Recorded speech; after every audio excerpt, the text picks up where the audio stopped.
सुन लो, UPSC में आपका स्वागत है। Hello everyone. आज तारीख है सितंबर 11, 2025 और आज हम यूपीएससी सीएसई के लिए जो बेहद जरूरी करंट अफेयर्स हैं उन पर एक डिटेल चर्चा करने वाले हैं। बिल्कुल, और ये सारी जानकारी हमने ली है ट्रस्टेड सोर्सेज से, जैसे the Hindu, the Indian express और प्रेस इंफॉर्मेशन ब्यूरो PIB, जो गवर्नमेंट की अपनी साइट है। हाँ, तो मतलब इंफॉर्मेशन एकदम ऑथेंटिक है। आज की बातचीत में हम कॉन्स्टिट्यूशनल मैटर्स यानी संवैधानिक मसलों पर गौर करेंगे। और सिटीजनशिप मतलब नागरिकता के जो पेचीदा सवाल हैं, खासकर असम के कॉन्टेक्स्ट में, उसे भी समझेंगे।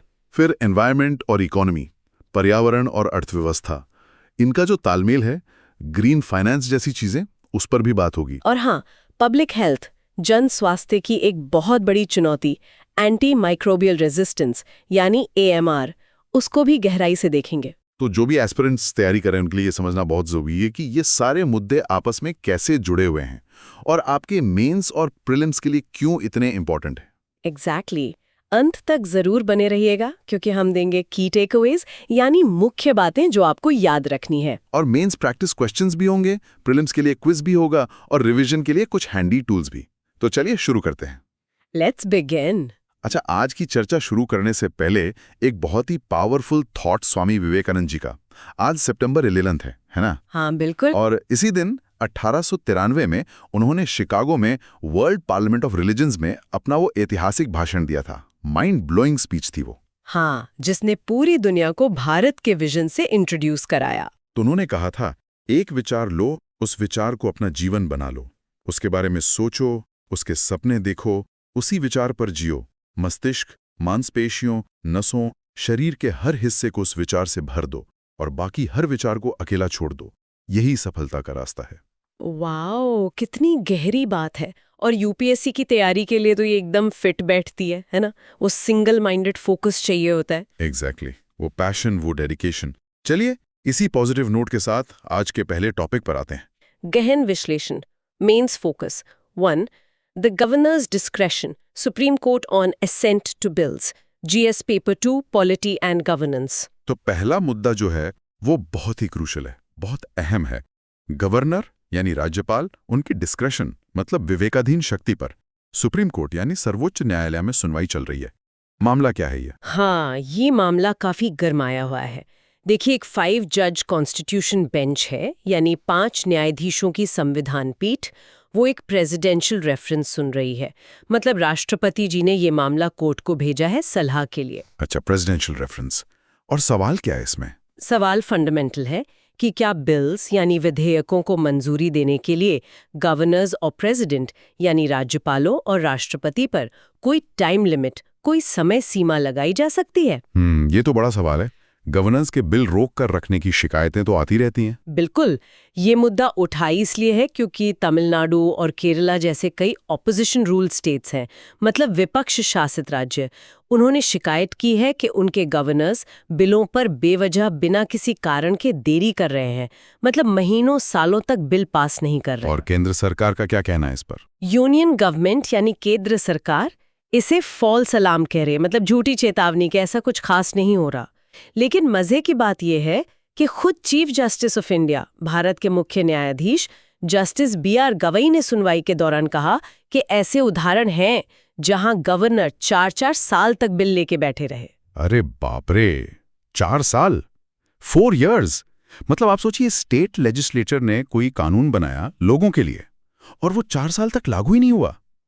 Imagine the impact on governance. Exactly, शासन पर कितना बुरा असर पड़ता होगा। डेवलपमेंट रुक जाता है, पॉलिसी पैरालिसिस हो जाता है। तो हमारा कॉन्स्टिट्यूशनल फ्रेमवर्क, हमारा संवैधानिक ढांचा क्या कहता है इस बारे में? आर्टिकल 200 की बात होती है अक्सर। प्रिसाइसली, आर्टिकल 200 अनुच्छेद 200, ये बहुत इंपॉर्टेंट है। ये गवर्नर को बेसिकली 4 ऑप्शंस देता है, 4 विकल्प देता है जब स्टेट लेजिस्लेचर यानी राज्य विधानमंडल से कोई बिल पास होके उनके पास आता है। क्या है वो 4 ऑप्शंस? पहला, वो असेंट दे दे यानी सहमति दे दे और बिल कानून बन जाए। सिंपल। ठीक है। दूसरा, वो असेंट रोक लें, विदहोल्ड असेंट कर लें, मतलब मना कर दें। ओके। तीसरा, वो बिल को पुनर्विचार के लिए लौटा दे स्टेट लेजिस्लेटर को। लेकिन इसमें एक पेच है, ये मनी बिल यानी धन विधेयक के केस में नहीं कर सकते। और अगर लेजिस्लेचर उस बिल को दोबारा पास करके भेज देती है, चाहे बदलाव के साथ या बिना बदलाव के, तब गवर्नर को सहमति देनी ही होगी, बाध्य है वो। अच्छा, ये इंपॉर्टेंट पॉइंट है। और चौथा विकल्प? चौथा है कि गवर्नर उस बिल को प्रेसिडेंट यानी राष्ट्रपति के विचार के लिए रिजर्व कर लें, आरक्षित कर लें।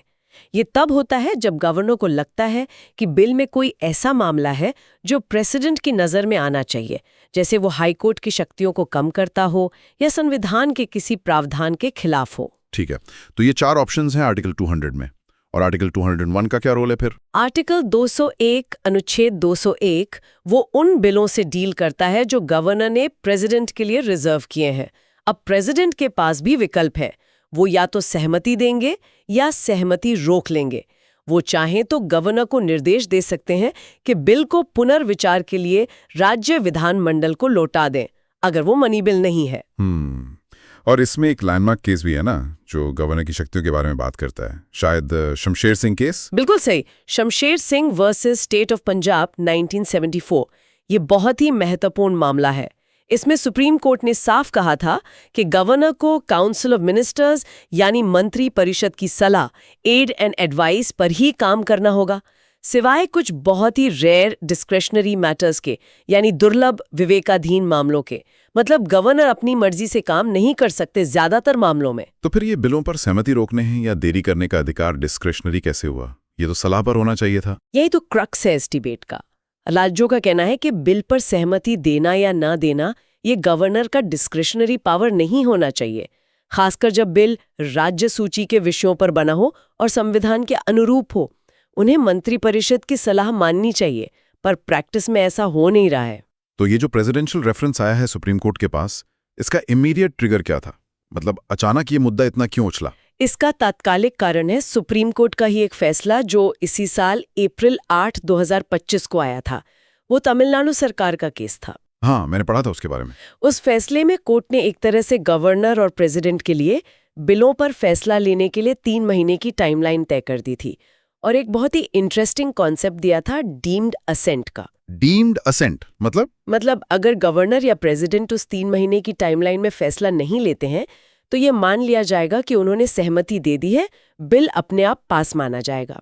डीम्ड मतलब मानित। वाओ, ये तो बड़ा बोल्ड स्टेप है कोर्ट का। हाँ बिल्कुल, लेकिन इसी फैसले पर केंद्र सरकार ने क्लैरिटी मांगी और प्रेसिडेंशियल रेफरेंस फाइल किया। उनका कहना है कि संविधान में ऐसी कोई टाइमलाइन नहीं है, तो क्या कोर्ट ऐसे टाइमलाइन लगा सकती है? क्या ये सेपरेशन ऑफ पावर्स का उल्लंघन नहीं? इसीलिए अब ये 5 जजों की बेंच इस पूरे मामले को सुन रही है। इंटरेस्टिंग। तो अब कोर्ट में आर्ग्यूमेंट्स क्या चल रहे हैं? राज्य सरकारें क्या कह रही हैं? स्टेट्स जैसे तमिलनाडु, वेस्ट बंगाल, पंजाब और केरला वो जोर देकर कह रहे हैं कि बिल जो है वो विल ऑफ द पब्लिक है, जनता की इच्छा है, जिसे लेजिस्लेचर ने पास किया है। उसे गवर्नर की विम्स एंड फैंसीज यानी मन मर्जी पर इंडेफिनेटली अनिश्चित काल तक रोका नहीं जा सकता। उनका तर्क क्या है आर्टिकल 200 को लेकर? उनका तर्क है कि आर्टिकल 200 में जो लिखा है एज सून एज पॉसिबल यानी यथाशीघ्र, उसका मतलब इमीडिएटली यानी तुरंत होना चाहिए, ऐसा नहीं कि सालों तक लटकाए रखो। उनका ये भी कहना है कि गवर्नर का काम कॉन्स्टिट्यूशनल कोर्ट यानी संवैधानिक न्यायालय बनना नहीं है। बिल की संवैधानिकता जांचना जुडिशरी यानी न्यायपालिका का काम है। गवर्नर का काम ये देखना है कि बिल ठीक से पास हुआ है या नहीं। Make sense. और सुप्रीम कोर्ट का क्या रुख लग रहा है सुनवाई में? जजेस क्या कह रहे हैं? बेंच ने बहुत साफ शब्दों में कहा है, governors cannot sit over bills endlessly. मतलब राज्यपाल अनिश्चित काल तक बिलों पर कुंडली मारकर नहीं बैठ सकते।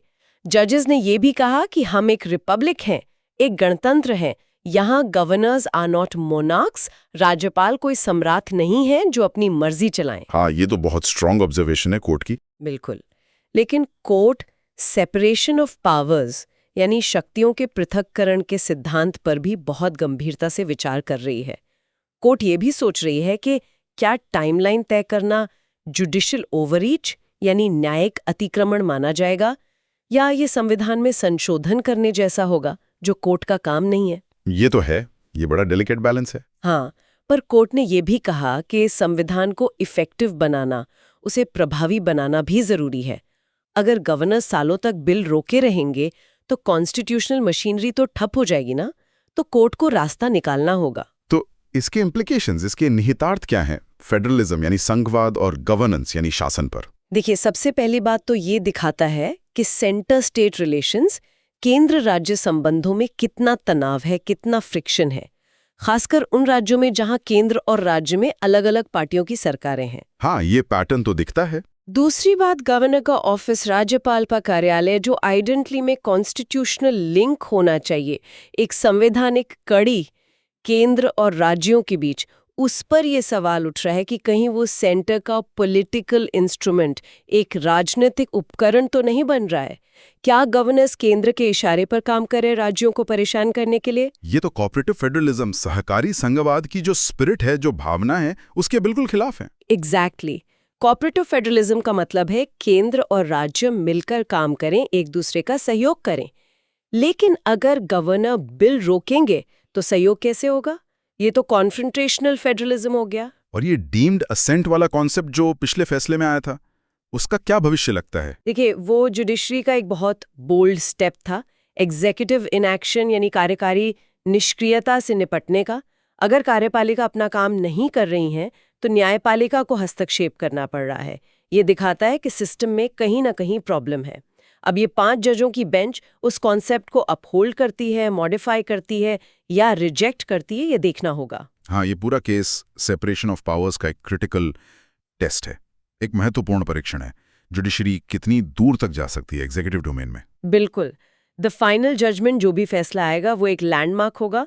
वो गवर्नर की पावर्स को, सेंटर स्टेट रिलेशंस को और सेपरेशन ऑफ पावर्स को रीडिफाइन कर सकता है।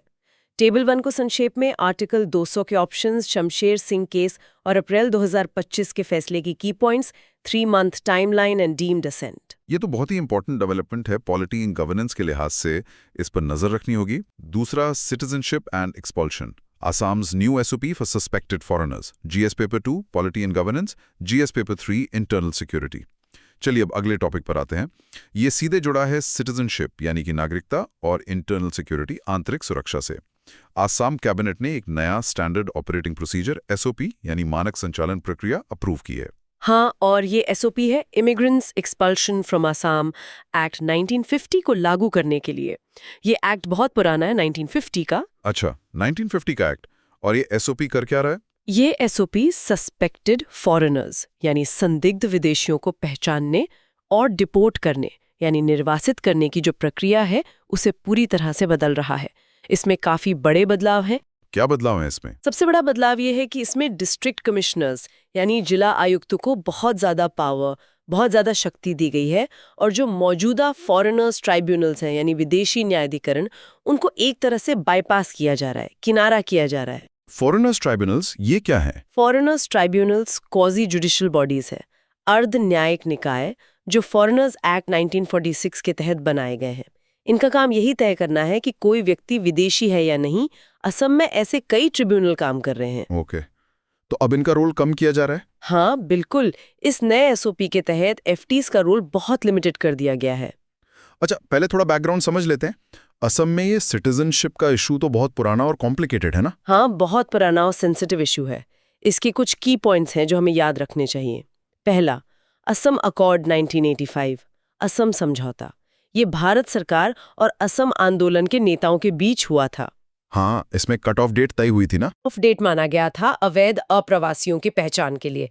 मतलब जो लोग इस तारीख के बाद बांग्लादेश, तत्कालीन पूर्वी पाकिस्तान से असम आए, उन्हें विदेशी माना जाएगा। ठीक है। दूसरा पॉइंट, दूसरा, national register of citizens NRC का अपडेट। सुप्रीम कोर्ट के आदेश पर असम में NRC को अपडेट किया गया ताकि भारतीय नागरिकों की पहचान हो सके। जब फाइनल NRC लिस्ट आई 2019 में, तो करीब 1.9 मिलियन लोग यानी 19 लाख लोग इससे बाहर हो गए। 19 लाख लोग, ये तो बहुत बड़ा नंबर है। हाँ, और इन लोगों को अपनी नागरिकता साबित करने के लिए फॉरेनर्स ट्रिब्यूनल्स में अपील करनी थी। तीसरा पॉइंट तो FTs हो गया। हाँ, फॉरेनर्स ट्रिब्यूनल्स जो क्वाजी जुडिशियल बॉडीज हैं सिटीजनशिप तय करने के लिए। इनकी फंक्शनिंग पर भी काफी सवाल उठते रहे, पर ये एक न्यायिक प्रक्रिया तो थी। और चौथा पॉइंट, चौथा है सुप्रीम कोर्ट का अक्टूबर 2024 का एक फैसला। इस फैसले में कोर्ट ने सिटीजनशिप एक्ट की सेक्शन 6A को वैलिड ठहराया था। सेक्शन 6A ही वो प्रावधान है जो असम अकॉर्ड, कि 1971 वाली कट ऑफ डेट को कानूनी रूप देता है। अच्छा, तो कोर्ट ने 1971 की कट ऑफ डेट को सही माना? हाँ, और उसी फैसले में कोर्ट ने सरकार को कहा था कि वो 1950 के पुराने immigrants expulsion from Assam act का इस्तेमाल करे उन लोगों को निकालने के लिए जो विदेशी पाए जाते हैं। ओके, तो सुप्रीम कोर्ट ने सरकार को ये 1950 वाला एक्ट यूज करने को कहा था और अब सरकार ने इसी एक्ट को लागू करने के लिए ये नया एसओपी बनाया है। करेक्ट। अब समझते हैं कि इस नए एसओपी में है क्या, प्रोसेस क्या होगा।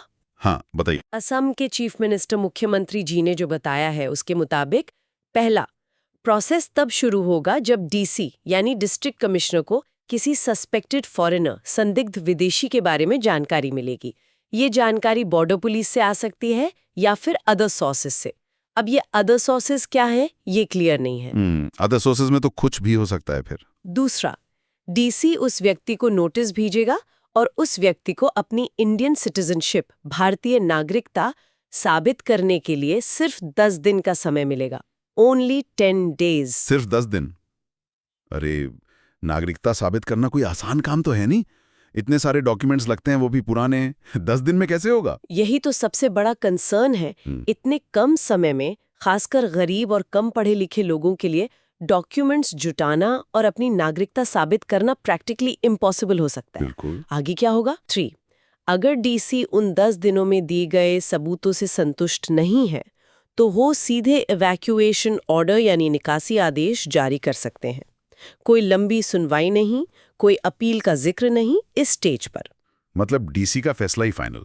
लगता तो यही है इस एसओपी से। और चौथा स्टेप 4, फिर उस व्यक्ति को होल्डिंग सेंटर यानी हिरासत केंद्र ले जाया जाएगा और वहां से बॉर्डर पार पुश बैक कर दिया जाएगा। सीएम ने बांग्लादेश या पाकिस्तान का जिक्र किया था। पुश बैक मतलब बस बॉर्डर पार छोड़ देंगे? हाँ, सुनने में तो यही आ रहा है। और फॉरेनर्स ट्राइब्यूनल्स का क्या हुआ फिर? उनका रोल कहाँ गया? उनका रोल अब सिर्फ कंफ्यूजिंग केसेस तक सीमित कर दिया गया है। मतलब जहां डीसी खुद फैसला नहीं कर पा रहे, बस वही मामले शायद एफटी के पास जाएंगे।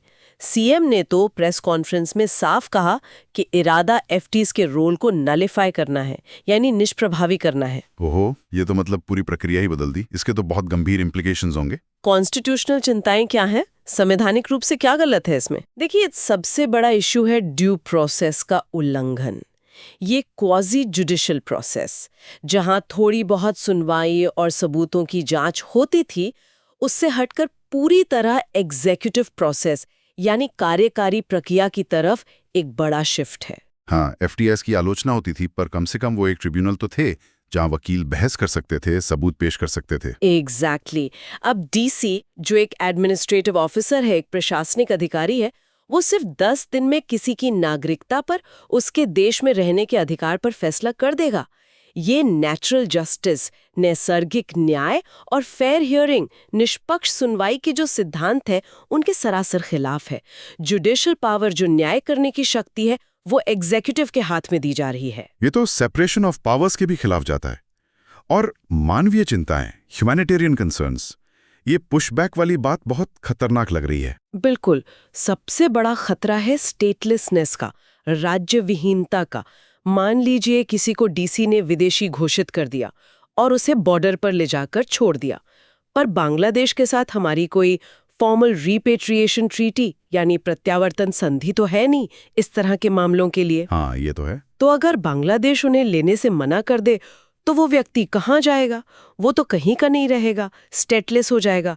ऐसे लोग इंडेफिनेटली, अनिश्चित काल तक होल्डिंग सेंटर्स में बंद रह सकते हैं।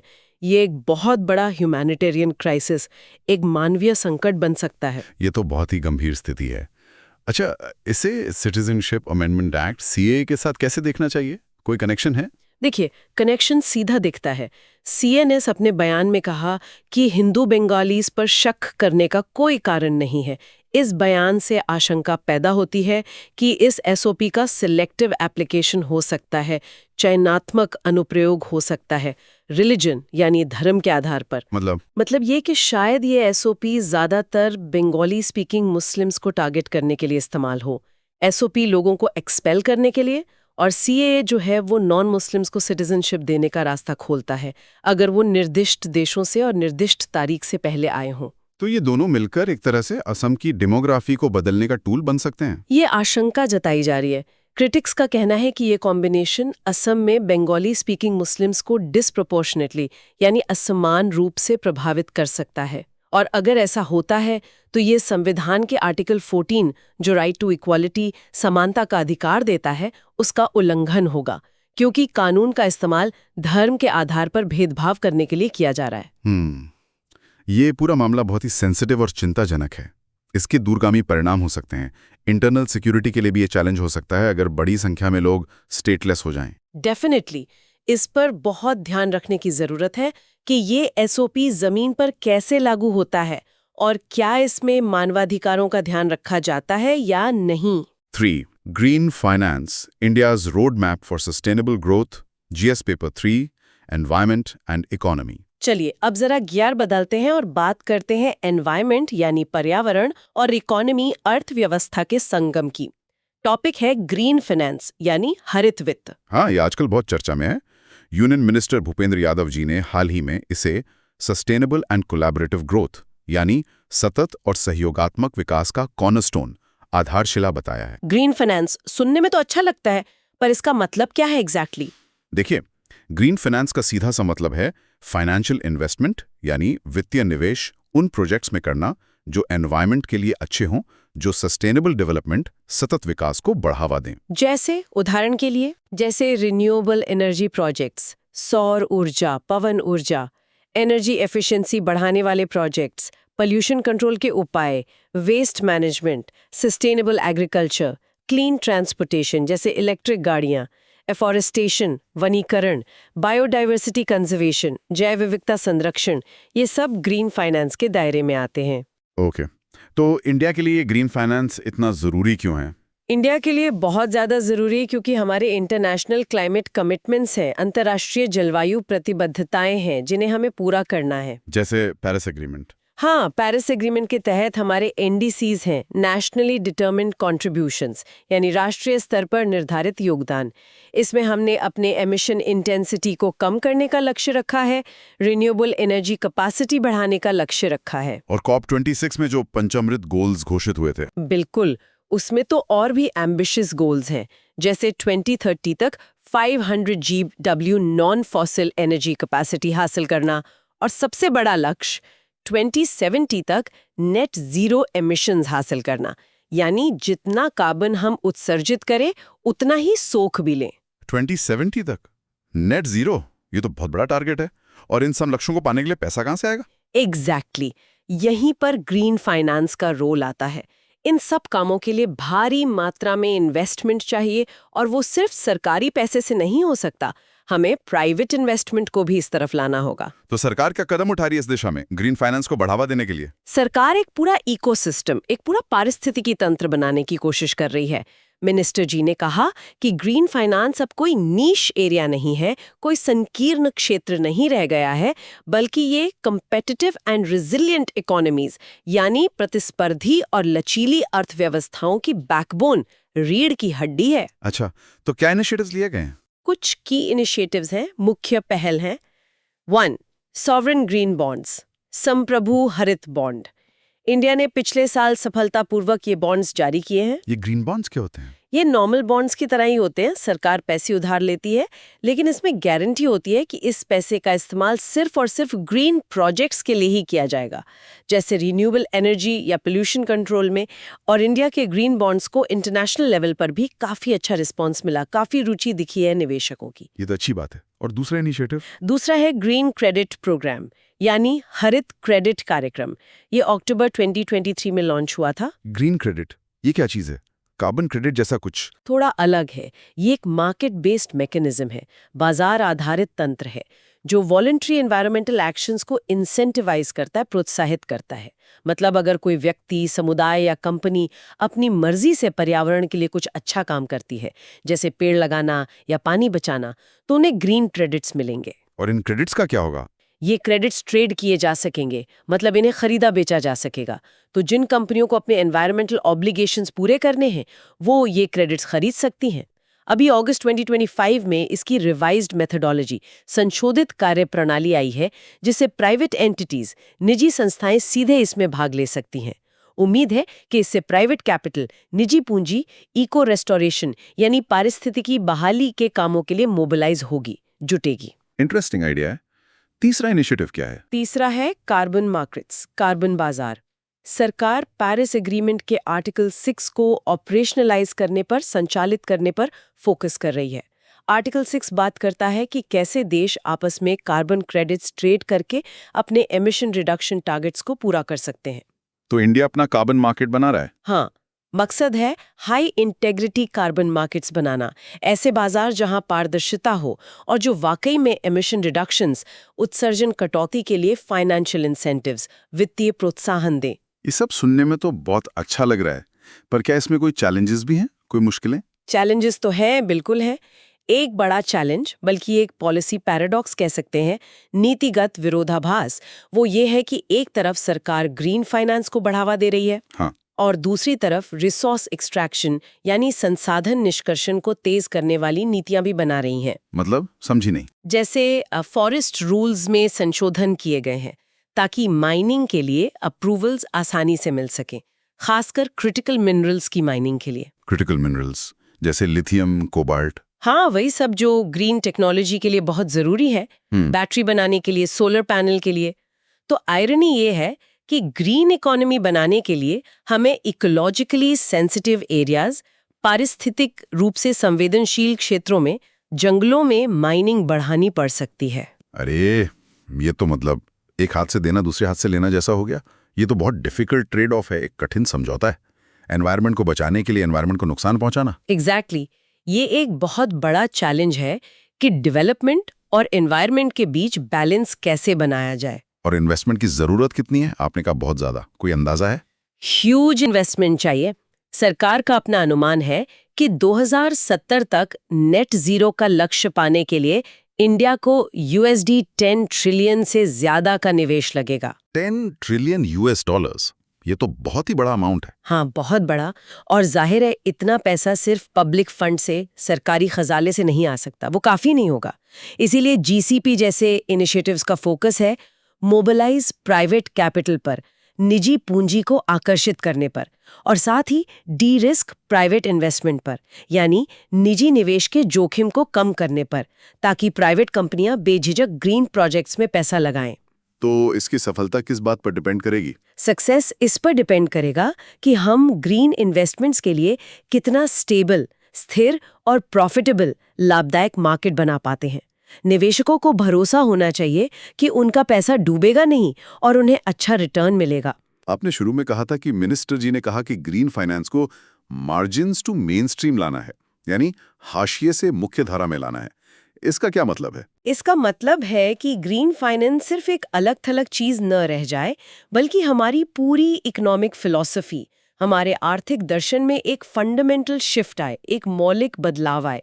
सस्टेनेबिलिटी यानी स्थिरता को फाइनेंशियल मार्केट्स और कॉर्पोरेट स्ट्रैटेजी, कॉर्पोरेट रणनीति के कोर में, उसके मूल में लाना होगा। ये तो बड़ा विजन है। हाँ, और इसके लिए फाइनेंशियल सेक्टर में बहुत कैपेसिटी बिल्डिंग करनी होगी, क्षमता निर्माण करना होगा, लोगों को ग्रीन फाइनेंस समझाना होगा, और साथ ही RBI, SEBI जैसे रेगुलेटर्स को रोबस्ट फ्रेमवर्क्स, मजबूत ढांचे बनाने होंगे, ताकि पूरी ट्रांसपेरेंसी रहे, पारदर्शिता रहे और ग्रीन वॉशिंग न हो। ग्रीन वॉशिंग, ये क्या होता है? ग्रीन वॉशिंग का मतलब है जब कोई कंपनी सिर्फ दिखावा करती है कि वो पर्यावरण के लिए बहुत कुछ कर रही है, जबकि असल में ऐसा होता नहीं है। वो बस अपनी इमेज चमकाने के लिए ग्रीन का लेबल लगा लेती है। इसे रोकना बहुत जरूरी है ताकि निवेशकों का भरोसा बना रहे। बिल्कुल। तो कुल मिलाके ग्रीन फाइनेंस इंडिया के सस्टेनेबल फ्यूचर के लिए बहुत जरूरी है, पर इसमें चैलेंजेस भी कम नहीं है। 4. The AMR challenge, patient perceptions and antibiotic misuse, GS paper 3 health. चलिए अब आते हैं आज के चौथे और एक बेहद गंभीर पब्लिक हेल्थ क्राइसिस पर, एक सार्वजनिक स्वास्थ्य संकट पर, एंटी माइक्रोबियल रेजिस्टेंस यानी रोगाणुरोधी प्रतिरोध।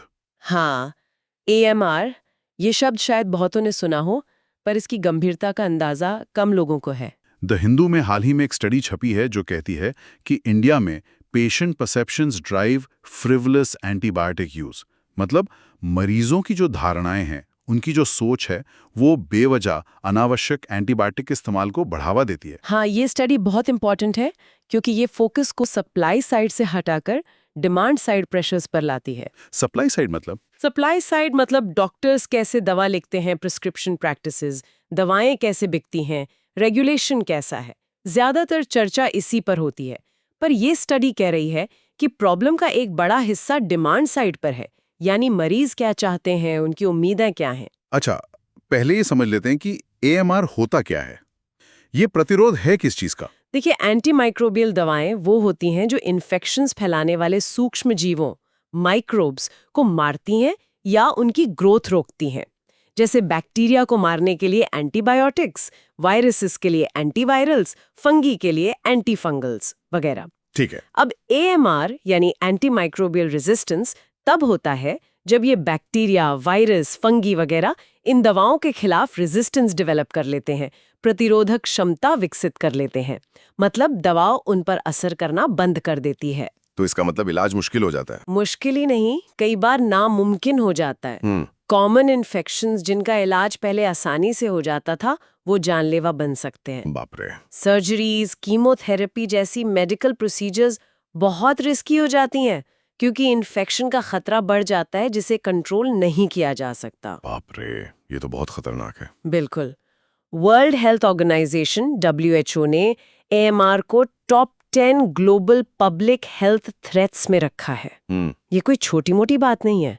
और इंडिया की बात करें तो हम दुनिया के सबसे बड़े एंटीबायोटिक कंज्यूमर्स में से एक हैं। यहाँ एंटीबायोटिक्स का इस्तेमाल बहुत ज्यादा होता है और अक्सर बेवजह होता है। हमारा अपना national action plan on AMR भी है 2017 से। तो ये जो नई स्टडी आई है जी। द हिंदू में, इसकी फाइंडिंग्स क्या है? पेशेंट परसेप्शन, मरीजों की धारणाएं कैसे रोल प्ले करती हैं? इस स्टडी की मेन फाइंडिंग ये है कि पेशेंट एक्सपेक्टेशंस यानी मरीजों की अपेक्षाएं अक्सर ये तय करती हैं कि डॉक्टर एंटीबायोटिक लिखेगा या नहीं, भले ही उसकी क्लिनिकल नीड यानी नैदानिक आवश्यकता हो या ना हो। फहमियां हैं, जैसे बहुत से लोग मानते हैं कि वायरल कोल्ड या फ्लू जो वायरस से होता है उसमें एंटीबायोटिक लेना जरूरी है, जबकि सच ये है कि एंटीबायोटिक सिर्फ बैक्टीरिया पे काम करती हैं, वायरस पर नहीं। हाँ, ये तो बहुत कॉमन मिस्टेक है।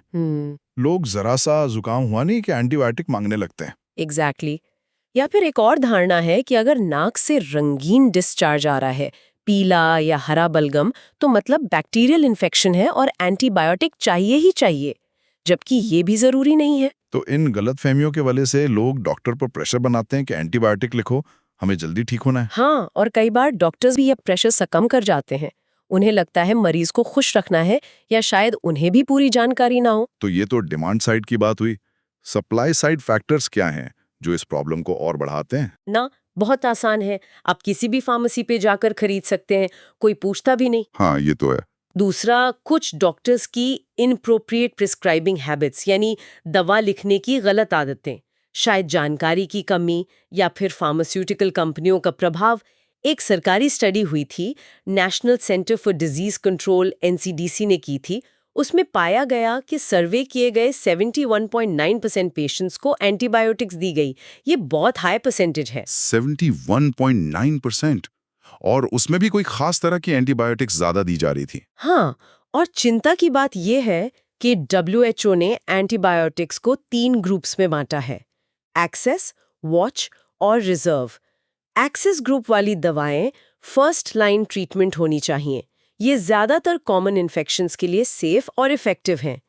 वॉच ग्रुप वाली दवाओं का इस्तेमाल सावधानी से होना चाहिए क्योंकि उनमें रेजिस्टेंस डेवलप होने का खतरा ज्यादा है। और रिजर्व ग्रुप वाली तो लास्ट रिजॉर्ट हैं, सिर्फ तब इस्तेमाल होनी चाहिए जब कोई और दवा काम ना करे। तो स्टडी में क्या मिला?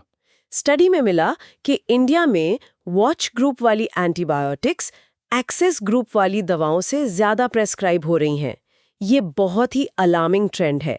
इसका मतलब हम उन दवाओं को ज्यादा इस्तेमाल कर रहे हैं जिनमें रेजिस्टेंस का खतरा ज्यादा है। ये तो मतलब हम खुद ही अपने पैर पर कुल्हाड़ी मार रहे हैं, उन दवाओं को बेकार कर रहे हैं जो हमें भविष्य में बचा सकती थी। प्रिसाइसली यही हो रहा है। इसके डीपर इम्प्लीकेशंस क्या हैं? गहरे निहितार्थ, ये सिर्फ एक मेडिकल प्रॉब्लम तो नहीं लग रही? एग्जैक्टली।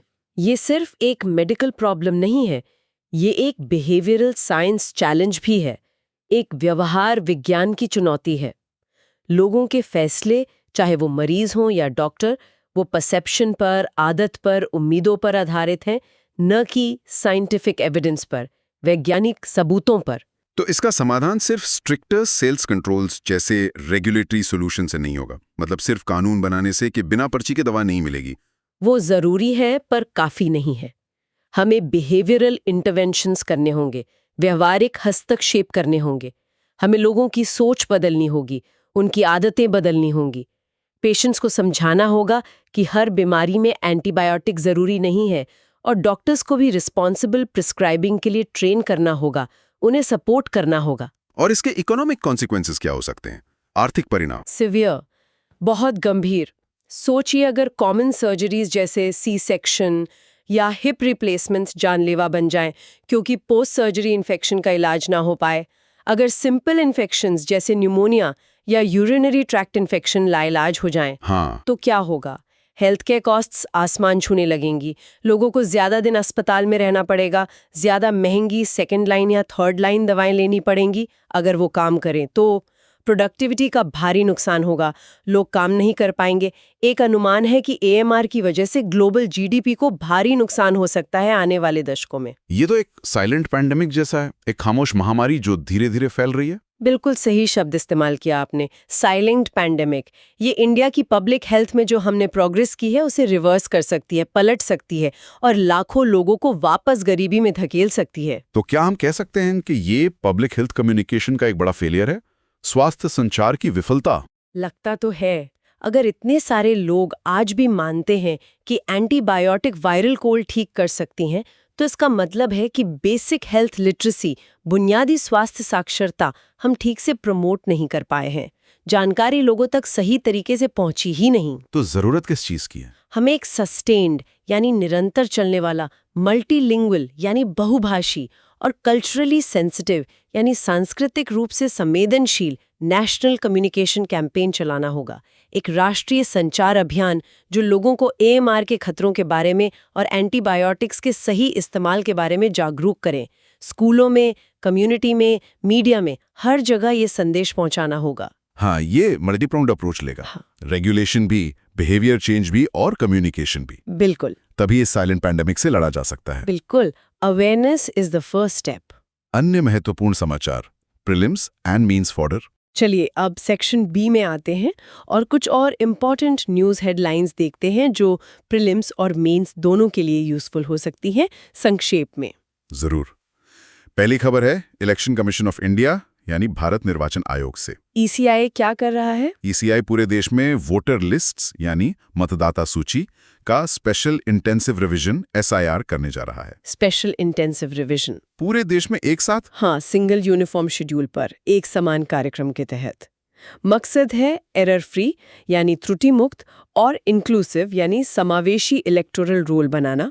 मतलब जितने भी एलिजिबल सिटीजन्स हैं, योग्य नागरिक हैं, उन सबको जोड़ना, और जो इनएलिजिबल हैं, अयोग्य हैं, जैसे डुप्लीकेट नाम, डिसीज्ड यानी मृत लोग, शिफ्टेड यानी जो कहीं और चले गए हैं, या फिर फॉरेन इलीगल इमिग्रेंट्स, उनको हटाना। इसमें बिहार का जो एक्सपीरियंस रहा है SIR का, उसे टेम्पलेट की तरह इस्तेमाल किया जाएगा। इसके इम्प्लीकेशंस क्या हो सकते हैं? देखिए, ये इलेक्टोरल रोल मैनेजमेंट को सिटीजनशिप के सेंसिटिव इशू से जोड़ता है, खासकर जब फॉरेन इलीगल इमिग्रेंट्स को हटाने की बात आती है। चिंता ये जताई जा रही है कि कहीं इस प्रक्रिया में जेन्युइन सिटीजन्स, खासकर मार्जिनलाइज्ड ग्रुप्स के लोग, हाशिए पर मौजूद समूह रॉन्गफुली एक्सक्लूड ना हो जाएं, गलत तरीके से बाहर न कर दिए जाएं। ये ECI की कैपेसिटी, क्षमता और इम्पार्शियलिटी, निष्पक्षता का एक बड़ा टेस्ट होगा। ये ध्यान देने वाली बात है। अगली खबर पार्लियामेंट से है। Parliamentary standing committee on communications and IT यानी संचार और IT पर संसदीय स्थायी समिति, उसने फेक न्यूज, फर्जी समाचारों से निपटने के लिए कुछ रिकमेंडेशंस दी हैं, कुछ सिफारिशें की हैं। फेक न्यूज तो बहुत बड़ा प्रॉब्लम है आजकल। क्या सिफारिशें? ये रिपोर्ट यूनानिमसली अडॉप्ट हुई है, सर्वसम्मति से अपनाई गई है। की रिकमेंडेशंस हैं सभी मीडिया ऑर्गेनाइजेशंस के लिए, चाहे वो प्रिंट हो, इलेक्ट्रॉनिक हो या डिजिटल। एक मैंडेटरी फैक्ट चेकिंग मैकेनिज्म होना चाहिए, अनिवार्य तथ्य जांच तंत्र, और एक इंटरनल ओम्बुड्समैन, एक आंतरिक लोकपाल भी होना चाहिए शिकायतों के निपटारे के लिए। और सजा का भी प्रावधान है? हाँ, पेनल प्रोविजंस, दंडात्मक प्रावधानों में संशोधन करके फाइन्स यानी जुर्माना बढ़ाने का सुझाव है। साथ ही एडिटर्स, ओनर्स और डिजिटल इंटरमीडियरीज जैसे सोशल मीडिया प्लेटफॉर्म्स पर अकाउंटेबिलिटी, जवाबदेही तय करने की बात कही गई है। क्रॉस बॉर्डर मिस इन्फॉर्मेशन यानी सीमा पार से आने वाली गलत सूचनाओं से निपटने के लिए एक इंटर मिनिस्टीरियल टास्क फोर्स, अंतर मंत्रालयीय कार्यबल बनाने का भी प्रस्ताव है। इसके इम्प्लीकेशंस फ्रीडम ऑफ स्पीच पे क्या असर पड़ सकता है? देखिए, ये state regulation of media content यानी मीडिया सामग्री के राज्य विनियमन की तरफ एक झुकाव दिखाता है। ये मिस इन्फॉर्मेशन रोकने के नेक लक्ष्य को freedom of speech and expression article 19, भाषण और अभिव्यक्ति की स्वतंत्रता अनुच्छेद 19 के साथ बैलेंस करने की चुनौती पेश करता है। क्रिटिक्स को डर है कि कहीं ये सेंसरशिप का टूल ना बन जाए। खासकर सरकार ने पहले भी एक फैक्ट चेक यूनिट FCO बनाने की कोशिश की थी, जिसे सुप्रीम कोर्ट ने रोक दिया था। तो ये देखना होगा कि ये सिफारिशें कैसे लागू होती हैं। हाँ, ये बैलेंस बनाना बहुत जरूरी है। अगली खबर क्या है? अगली खबर थोड़ी चिंताजनक है। खबरें आ रही हैं कि कम से कम 15 और भारतीय यूक्रेन वॉर जोन में फंसे हुए हैं। अरे, ये कैसे हुआ? उन्हें कंस्ट्रक्शन जॉब्स का झांसा देकर ले जाया गया था, लेकिन वहां उन्हें जबरदस्ती रशियन आर्मी में भर्ती करा दिया गया लड़ने के लिए। ये पहले भी हो चुका है। ये तो ह्यूमन ट्रैफिकिंग का मामला लग रहा है। सरकार क्या कर रही है? मिनिस्ट्री ऑफ एक्सटर्नल अफेयर्स यानी विदेश मंत्रालय ने इसे माना है।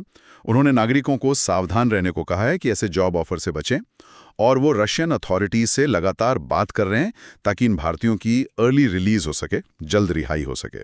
इसके इम्प्लीकेशंस क्या हैं? पहला तो ये रिकरिंग ह्यूमन ट्रैफिकिंग का मामला है, बार बार होने वाली मानव तस्करी। दूसरा, ये इंडिया के लिए एक बड़ा कॉन्सुलर चैलेंज है, वाणिज्य दूतावास संबंधित चुनौती है अपने नागरिकों को बचाने की। तीसरा, रशिया के साथ हमारी स्ट्रेटेजिक पार्टनरशिप है, रणनीतिक साझेदारी है, तो ये एक डेलिकेट डिप्लोमेटिक बैलेंसिंग एक्ट भी है, एक नाजुक कूटनीतिक संतुलन बनाने की जरूरत है। और चौथा, ये दिखाता है कि कैसे ओवरसीज एम्प्लॉयमेंट, विदेश में रोजगार की तलाश में गए युवा एक्सप्लॉयटेशन, शोषण का शिकार हो सकते हैं। बिल्कुल, उम्मीद है ये लोग जल्दी सुरक्षित वापस आएं। और कोई खबर? हाँ, एक और इंटरेस्टिंग एनालिसिस आया है इंडियन एक्सप्रेस में। ये पीएम मोदी की हाल की बीजिंग यात्रा पर फोकस करता है, जो 7 साल में उनकी पहली चीन यात्रा थी। हाँ, गालवान क्लैश के 5 साल बाद ये यात्रा हुई है। तो क्या रिलेशंस में सुधार आ रहा है? कोई थॉ, कोई पिघलाव है?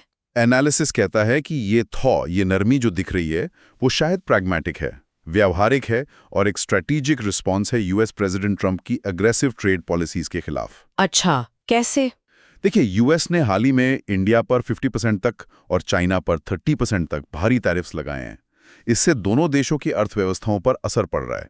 तो एनालिसिस ये कह रहा है कि शायद इसी अमेरिकन बुलिंग, इसी अमेरिकी धौंस के खिलाफ इंडिया और चाइना को एक कॉमन इकोनॉमिक कॉज मिल गया है, एक साझा आर्थिक कारण मिल गया है करीब आने का। तो क्या ये कोई फंडामेंटल शिफ्ट है रिश्तों में, या बस एक टैक्टिकल मूव है, एक सामरिक चाल? एनालिसिस का झुकाव यही है कि ये शायद टैक्टिकल इकोनॉमी ड्रिवन एंगेजमेंट है, अर्थव्यवस्था संचालित जुड़ाव है। इसका मतलब ये नहीं है कि बॉर्डर डिस्प्यूट्स, सीमा विवाद सुलझ गए हैं या स्ट्रैटेजिक मिसट्रस्ट, रणनीति का विश्वास खत्म हो गया है। वो चैलेंजेस अपनी जगह बने हुए हैं, जैसे इंडिया का चाइना के साथ ह्यूज ट्रेड डेफिसिट, विशाल व्यापार घाटा और स्ट्रक्चरल एसिमेट्रीज, संरचनात्मक विषमताएं। तो ये थॉ, ये नरमी फ्रेजाइल है, नाजुक है। लगता तो यही है। इंडिया को चाइना के साथ एंगेजमेंट और क्वाड जैसे पार्टनर्स के साथ अपनी स्ट्रैटेजिक अलाइनमेंट के बीच एक बहुत ही केयरफुल डिप्लोमेटिक बैलेंसिंग करनी होगी। एक सावधान कूटनीतिक संतुलन साधना होगा। Interesting perspective. ये थे कुछ और महत्वपूर्ण समाचार। Prelims facts for the day. चलिए अब जल्दी से आते हैं सेक्शन सी पर, prelims facts for the day. कुछ क्विक फैक्ट्स जो सीधे प्रीलिम्स में पूछे जा सकते हैं। रेडी? पहला, स्वामी विवेकानंदास शिकागो एड्रेस आज सितंबर 11 है, तो हमें याद रखना है कि इसी दिन 1893 में उन्होंने ये भाषण दिया था। आज इसकी 132nd एनिवर्सरी है।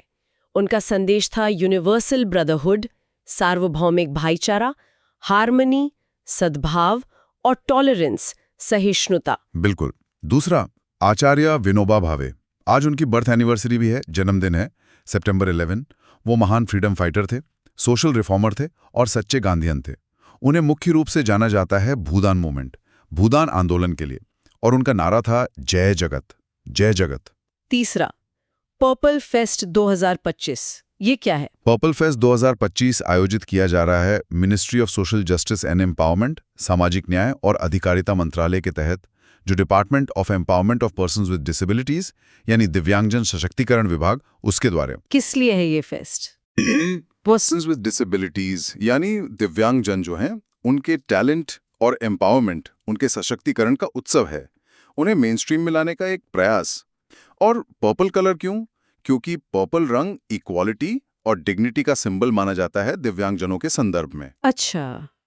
चौथा fact, 11th CPI India region conference. हाँ, ये कॉन्फ्रेंस बेंगलुरु में हुई। CPR मतलब कॉमनवेल्थ पार्लियामेंट्री एसोसिएशन। इसका एजेंडा था लेजिस्लेचर्स में यानी विधानमंडलों में डिबेट्स एंड डिस्कशंस की क्वालिटी कैसे सुधारी जाए। लोकसभा स्पीकर ने इसे इनॉग्रेट किया था। पांचवा, कोटी तीर्थ कॉरिडोर, ये क्या है और कहाँ है? कोटी तीर्थ गलियारा परियोजना को गोवा कैबिनेट ने अप्रूव किया है। ये गोवा के दीवार आइलैंड पर बनेगा। यहाँ पर एक ऐतिहासिक सप्तकोटेश्वर मंदिर था, जिसे पोर्चुगीज ने डिस्ट्रॉय कर दिया था, नष्ट कर दिया था। अब उसका रिकंस्ट्रक्शन किया जाएगा। ये मंदिर कदंबा डायनेस्टी के समय का था। छठा, MoSP data release. Ministry of statistics and programme implementation यानी सांख्यिकी और कार्यक्रम कार्यान्वयन मंत्रालय, इसने 2 की डेटा सेट्स जारी किए हैं। पहला, GDP एस्टिमेट्स फॉर Q1 25-26 यानी मौजूदा वित्तीय वर्ष की पहली तिमाही के सकल घरेलू उत्पाद के अनुमान, और दूसरा, annual survey of industries ISI 2023-24 के रिजल्ट्स। ये दोनों डेटा सेट्स इकोनॉमी की हेल्थ के लिए इंपॉर्टेंट इंडिकेटर्स हैं। सातवां, Manipur SC OBC certificate law. Manipur में एक नया कानून बना है 2024 का, जिसे प्रेसिडेंट्स असेंट, राष्ट्रपति की सहमति मिल गई है। ये कानून राज्य में SC, शेड्यूल्ड कास्ट और OBC, अदर बैकवर्ड क्लासेस के कास्ट सर्टिफिकेट्स को रेगुलेट करेगा। इसका मकसद है फ्रॉडुलेंट क्लेम्स को रोकना, फर्जी दावों को रोकना। इसके तहत स्क्रूटनी कमिटीज बनाई जाएंगी जो सर्टिफिकेट्स की जांच करेंगी। और आठवां fact, Sariska boundary alteration. Sariska Tymal reserve जो राजस्थान में है, उसकी बाउंड्रीज को रैशनलाइज करने का यानी सीमाओं को तर्कसंगत बनाने का एक प्लान था, जिस पर अब पुनर्विचार हो रहा है, रिकंसिडर किया जा रहा है। यूनियन एनवायरनमेंट मिनिस्ट्री अब इस पर पब्लिक ऑब्जेक्शंस मांगेगी, जनता से आपत्तियां मांगेगी। क्रिटिक्स का आरोप था कि यह प्लान शायद माइनिंग ऑपरेशंस को बेनिफिट पहुंचाने के लिए लाया गया था। ये थे कुछ important prelims facts. Exam practice 1, mains practice questions. चलिए अब आते हैं सेक्शन डी पर, एग्जाम प्रैक्टिस। पहले मेंस के लिए कुछ प्रैक्टिस क्वेश्चंस। पेन और पेपर तैयार रखिए या दिमाग में फ्रेमवर्क बनाने की कोशिश कीजिए। पहला सवाल, राज्यपाल का कार्यालय केंद्र राज्य संबंधों में लगातार टकराव का बिंदु बन गया है। हाल की न्यायिक टिप्पणियों के आलोक में विधेयकों पर सहमति देने के संबंध में राज्यपाल की विवेकाधीन शक्तियों से जुड़े संवैधानिक मुद्दों का समालोचनात्मक विश्लेषण करें। GS paper 2, 15 marks. इसमें आपको आर्टिकल 200, कोर्ट की टिप्पणियां, फेडरलिज्म एंगल सब डिस्कस करना होगा। दूसरा सवाल, असम में संदिग्ध विदेशियों की पहचान के लिए अर्धन्यायिक से कार्यकारी नेतृत्व वाली प्रक्रिया में प्रस्तावित बदलाव उचित प्रक्रिया, ड्यू प्रोसेस और मानवाधिकारों के बारे में महत्वपूर्ण प्रश्न उठाता है। अप्रवासी असम से निष्कासन अधिनियम 1950 के तहत नए SOP के निहितार्थों पर चर्चा करें। GS paper 2, 15 marks. इसमें आपको SOP के प्रोविजंस, FTs का रोल, DC की पार, स्टेटलेसनेस का खतरा, आर्टिकल 14 एंगल सब बताना होगा। और तीसरा सवाल, हरित वित्त क्या है? हरित वित्त को मुख्य धारा में लाने के लिए भारत सरकार द्वारा की गई प्रमुख पहलों पर चर्चा करें और विकासात्मक अनिवार्यताओं के साथ पर्यावरणीय लक्ष्यों को संतुलित करने में चुनौतियों का विश्लेषण करें। GS paper 3, 15 marks. What is green finance? Discuss the key initiatives taken by the Government of India to mainstream green finance and analyze the challenges in balancing environmental goals with developmental imperatives. इसमें green finance की परिभाषा, सरकारी initiatives, green bonds, GCP, carbon markets और वो policy paradox वाला challenge, investment needs, सब cover करना होगा। ये तीनों ही सवाल आज की हमारी चर्चा से सीधे जुड़े हैं और बहुत रेलेवेंट हैं। इनको लिखने की प्रैक्टिस जरूर कीजिएगा। 2 पॉइंट डेली प्रीलिम्स क्विज। चलिए अब जल्दी से एक प्रीलिम्स क्विज करते हैं। 5 सवाल होंगे, मल्टीपल चॉइस। तैयार? यस। निम्नलिखित में से कौन सा कथन सही है? ए, यह शास्त्रीय संगीत को बढ़ावा देने के लिए संस्कृति मंत्रालय द्वारा आयोजित एक उत्सव है। बी, यह दिव्यांग व्यक्तियों के समावेशन और सशक्तिकरण के लिए सामाजिक न्याय और अधिकारिता मंत्रालय की एक पहल है। सी, यह लैवेंडर और अन्य सुगंधित पौधों की खेती पर केंद्रित एक कृषि मेला है। डी, यह पर्यावरण जागरूकता और वन्य जीव संरक्षण के लिए समर्पित एक फिल्म समारोह है। सोचिए, पर्पल रंग, दिव्यांगजन। दूसरा सवाल, आचार्य विनोबा भावे की जयंती 11 सितंबर को मनाई जाती है। वह मुख्य रूप से निम्नलिखित में से किस आंदोलन से जुड़े हैं? ए, चिपको आंदोलन, बी, नर्मदा बचाओ आंदोलन, सी, भूदान आंदोलन, डी, स्वाभिमान आंदोलन। ये तो आसान होना चाहिए, लैंड गिफ्ट मूवमेंट। तीसरा सवाल, हाँ। कोटी तीर्थ गलियारा परियोजना, जिसे हाल ही में एक राज्य मंत्रिमंडल द्वारा अनुमोदित किया गया है, पुर्तगाली शासन के दौरान नष्ट हुए एक मंदिर के पुनर्निर्माण से जुड़ी है। यह परियोजना किस राज्य में शुरू की जा रही है? ए, केरल, बी, तमिलनाडु, सी, महाराष्ट्र, डी, गोवा। पुर्तगाली शासन, मंदिर का पुनर्निर्माण, कौन सा राज्य? चौथा सवाल, अप्रवासी असम से निष्कासन अधिनियम 1950 हाल ही में समाचारों में था। इस अधिनियम के तहत नई मानक संचालन प्रक्रिया SOP के संबंध में निम्नलिखित कथनों पर विचार करें। 1. यह जिला आयुक्तों को संदिग्ध विदेशियों के लिए निष्कासन आदेश जारी करने का अधिकार देता है। 2. नई SOP नागरिकता निर्धारण प्रक्रिया में विदेशी न्यायाधिकरणों की भूमिका का काफी विस्तार करती है। 3. एक व्यक्ति को नोटिस मिलने के बाद अपनी नागरिकता साबित करने के लिए 30 दिन का समय दिया जाता है। ऊपर दिए गए कथनों में से कौन सा से सही है? ए, केवल 1, बी, केवल 2 और 3, सी, केवल 1 और 3, डी, 1, 2 और 3। ध्यान से पढ़िए स्टेटमेंट्स को। FTs का रोल, टाइम लिमिट, DC की पावर। और पांचवा सवाल, विशेष गहन पुनरीक्षण SIR शब्द जो अक्सर समाचारों में देखा जाता है, किसके द्वारा आयोजित एक अभ्यास को संदर्भित करता है?